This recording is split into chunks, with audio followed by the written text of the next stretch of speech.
I have the pleasure now to welcome to stage 3 of our conference reporters first. And I start with Margarita Golovko. She is monitoring committee member and she comes from the Ministry of Finance of Estonia.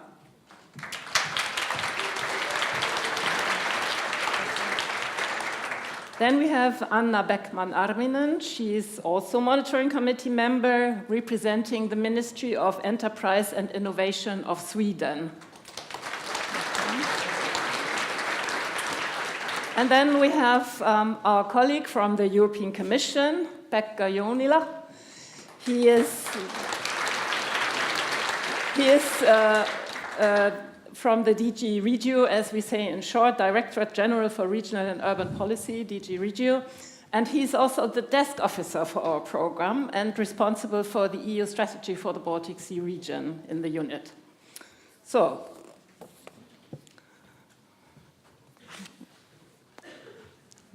maybe if you move on a bit in that direction, that I don't fall off the stage in between.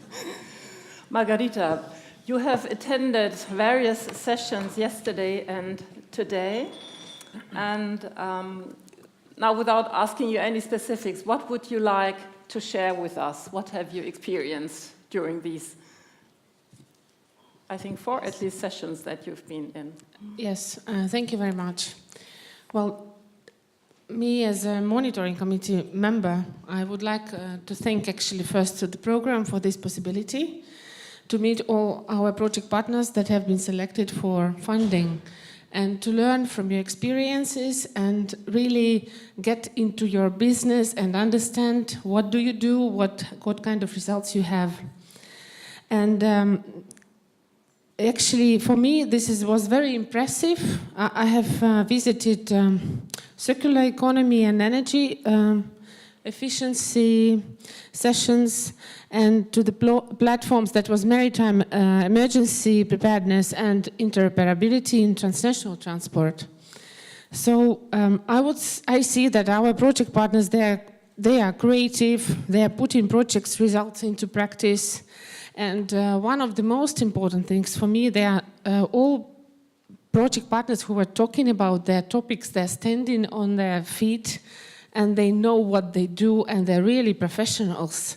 And this gives a very good feeling that the projects that have been selected back to 2015, then they are on the right track and their good topics are being addressed in our program. That was very positive for me. Mm-hmm. Good. Thank you very much for that, Margarita. We continue with Anna. You attended other sessions, obviously. What would you like to report first to our audience? And has there been some really exciting information that you would like to share with others in Sweden back home? Well, I would like also to take the opportunity at the start here to express my gratitude and also say how impressed I am, how many people are involved in these projects and how many number of people being here and involved in the conference as well. So I think that's an achievement to really highlight. So a good achievement from the Managing Authority and the Joint Secretariat to coordinate all these people. That's not an easy task. Secondly, I've reflected a bit about the scope of achievements. And coming out from the plenary yesterday morning, I had 2 words stuck in my mind. And the one was peace, and the other one was lipstick.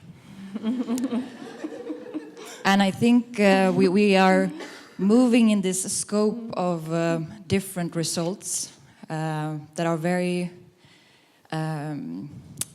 there's a variety of results. And it's about, the Interreg programs are about showing visible results, but it's also about building trust. And so we move between peace results and lipstick results. Not always easy to communicate. Thirdly, I was inspired by the pitching format.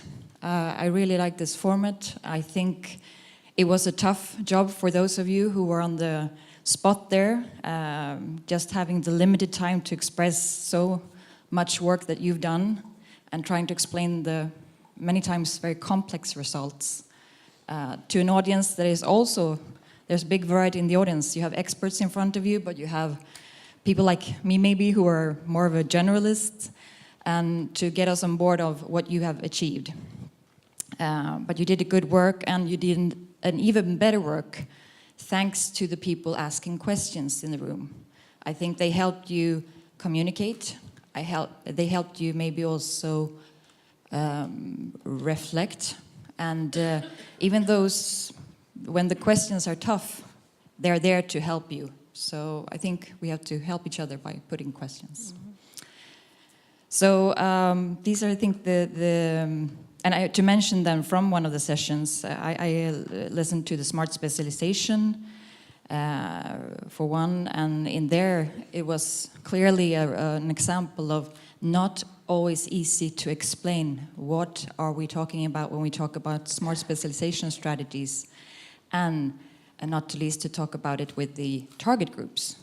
Does business know what we mean? Do they need to know what we mean? And this was one of the reflections in that room. I stop there for now. Yeah, okay. Thank you very much. Yeah. Pekka, for you being at the Commission, you would usually not deal with the day-to-day project lives, I suppose. So what were your impressions from attending maybe also the pitching sessions, but I think you've also been in platform sessions, right? Yes, thank you. Thank you for inviting me and giving the opportunity to be as a conference reporter. I think it was very interesting and first time for me, and I really appreciate this. And I think it was from yesterday's plenary that it was said that the participation in the projects gives a wider perspective for the participants, and they see the bigger picture. Mm-hmm. I think this is an added value and achievement as such, and it's important that people who participate in the project see the bigger picture of Baltic Sea region and in their operations in general. Mm-hmm, mm-hmm. It also prepares ground for bigger investments and that are funded from other sources. I think this is also quite important because Baltic Sea region program is limited in resources and can't address mm-hmm. all the, for example, big infra investments. I very much like the mention from, I think it was Igor Kapirin, who said yesterday that even normal people, not only Interreg people, can make a difference by their own actions. And I think this is very important. They can feel or they can participate in the European project, and this is very important, that we must not lose that. And on the sessions, on the pitching sessions and the platform sessions, I saw the commitment from the project owners, using the fire in their eyes when they present their projects and their urge for reaching results. I think this is very promising and encouraging for all of us. And I must say that I really appreciated this last session, which was just before us, on the platforms. For me, with 1 year of experience in this program, the platform concept is quite new, but it looks very promising in putting the results for actual use in the policy field and within the businesses. Mm-hmm. I think this was very, very good. Mm-hmm. Yeah, thank you very much for that round. Now coming back maybe to Margarita. So we heard what you appreciated and what has impressed you. So do you have any hints or tips for the future? How shall we continue? Is there anything we can do even better? Well, thank you for this question. Yes, this is a very relevant moment to speak about future. As we all know, the negotiations are very actively being carried out in the Council and in the Parliament, and we still have time actually to change things and to influence them in terms of negotiations. But speaking about transnational cooperation, for me, transnational cooperation, especially in terms of platforms, it's like a supra cooperation, because we have different smaller programs, but transnational cooperation is above on that, is above. And it creates, as we have seen during the last session, actually the possibility to involve also policymakers and to start really change things in different countries. And it's important that we have, during those platforms, also policy area coordinators, which are actually responsible for policy making in concrete fields and policy areas in their countries, that those changes will be taken on board. And I think for the future, this is one very important element, that all countries around Baltic Sea are working together on start changing things. Maybe not at the same time, we are on different levels of development in different fields, but we all taking up the most important issues which are very dear in our regions in Baltic Sea.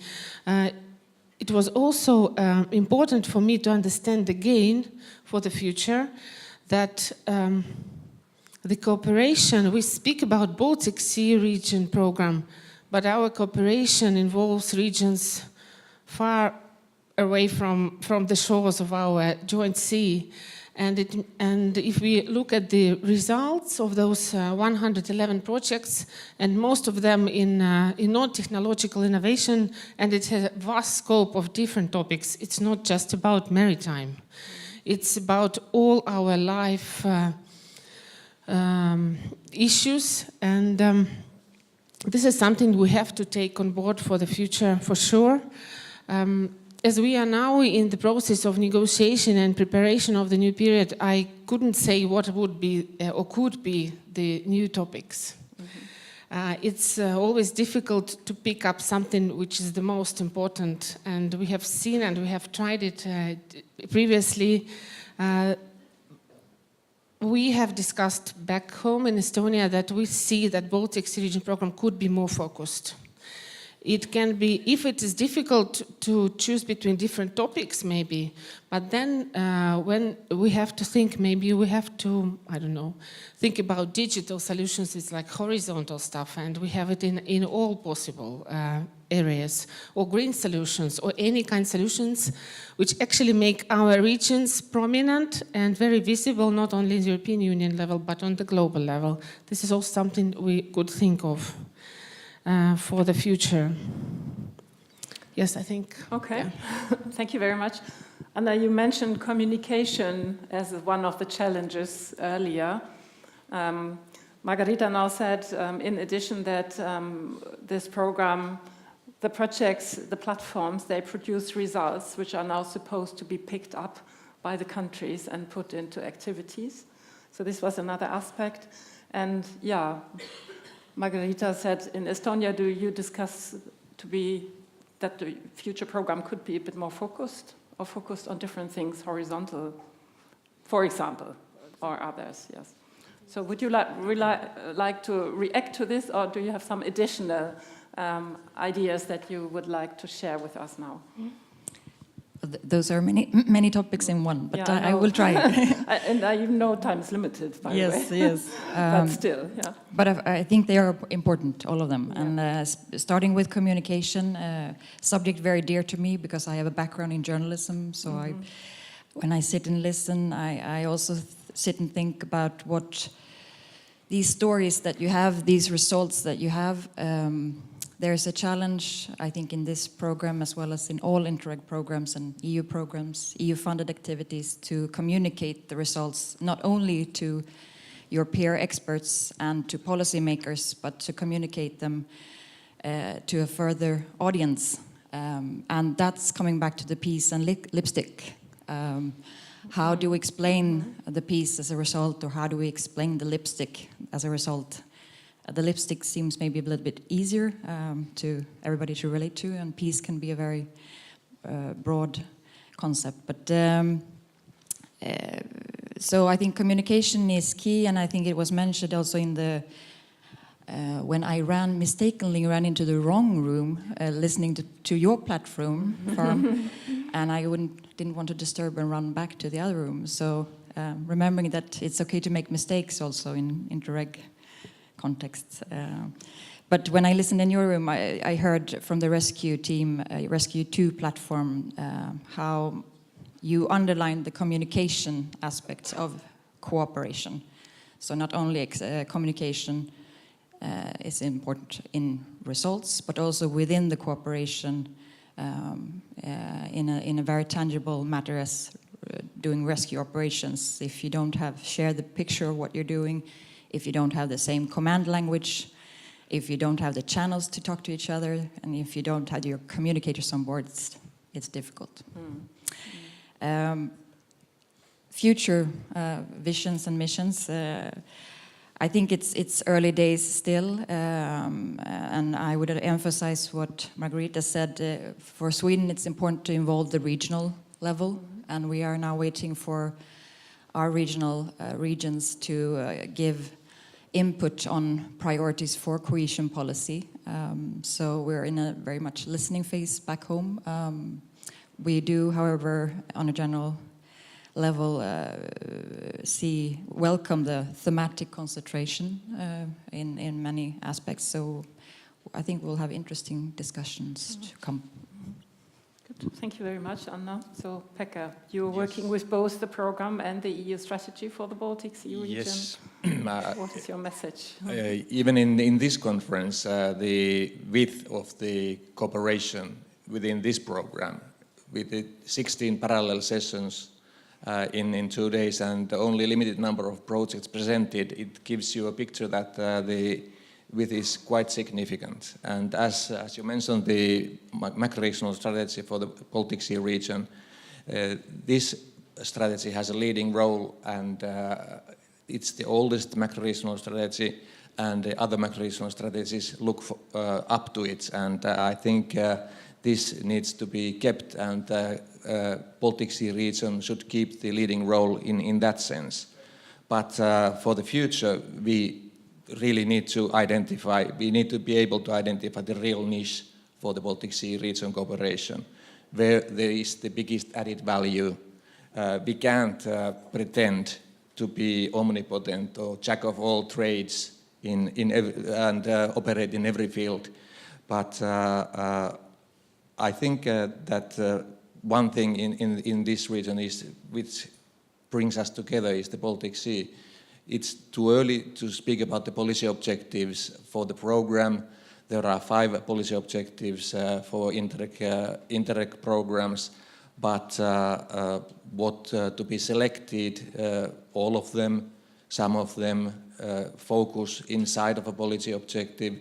That needs to be discussed with the member states, with the Commission, and together with the facilitation or help with the managing authority or joint secretariat. But I'm convinced that in due time we will find a suitable solution which is workable and good for the program in the future. Thank you very much. Yeah, I think we could have prolonged these sessions, but we can't at this moment. Fortunately, you will be still around because we will be continuing with the monitoring committee meeting after this conference. So thank you very much, conference reporters, for sharing your ideas.